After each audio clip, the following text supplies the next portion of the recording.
Statement 1. Case 421899. Letter to Marley Williams, head archivist of the Scratched Out. Mrs. Williams, before I am to start, I must clarify. Do not try to reach me. I am happy, and I am at rest, for I have given up my mind for my heart.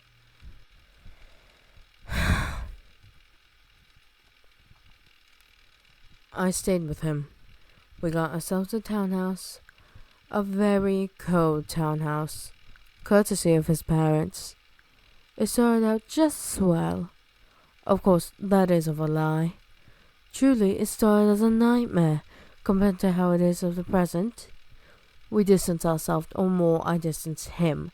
Lewis had always wished for us to be close. The gentleman he was to do petite favours for me. But I had not cared for him. No, not at the start. But it started to change, slowly.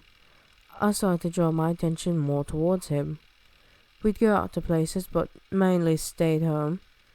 And the more and more my beating heart split open for his love, the more my mind went blurry, and the more I noticed his lovely features. I'd always known Lewis was an attractive man, but never had I paid this much attention. Had his flesh always seemed stretched, his fingers spindly and nails gone?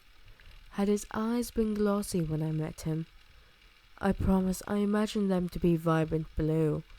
The more I let him sink his nails into my being, the more I fell, and the more I noticed.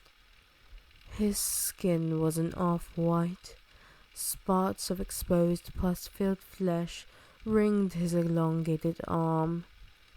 His face hung so very long and pointy, eyes appearing stitched vertically.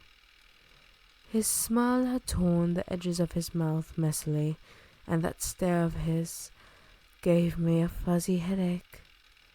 That lying soft face I believed to have seen when I first met him became raw, for I could allow myself to let my heart see his face instead of my betraying mind. It was beautiful. And today, this morning, he held me, sunk his nails into my flesh as I did to him, and I could feel that giddiness race up to my heart. And I began to hear the song from his chest, protected by sharp bone, a humming heart. Oh, and how I swooned at that, for I know he loved me the very same. He loves me, and I am so utterly terrified. I do not know why. He won't leave me. They won't leave me.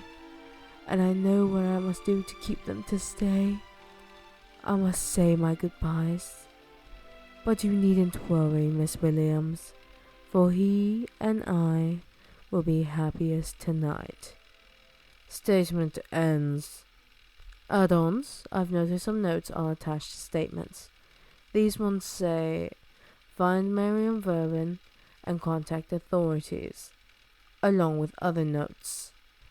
It seems as though further research on Mrs. Verban's knee would, authorities had decided to investigate the Verbans, who had not existed, and Mrs. Wood Sr. does not recall having a daughter. The only remote connection to the Verban family, following details of Miss Verban's statement, would be the singing and the Verbans. Although the Verbans are not a real family, there is an abandoned opera house named Verban Opera House. It is likely there is some connection to that. And that's all. There's a few mixture of names aside from Maylie Williams. Another name is mentioned to whom these notes belong to. Someone by the name of Alan Decker. Recording end.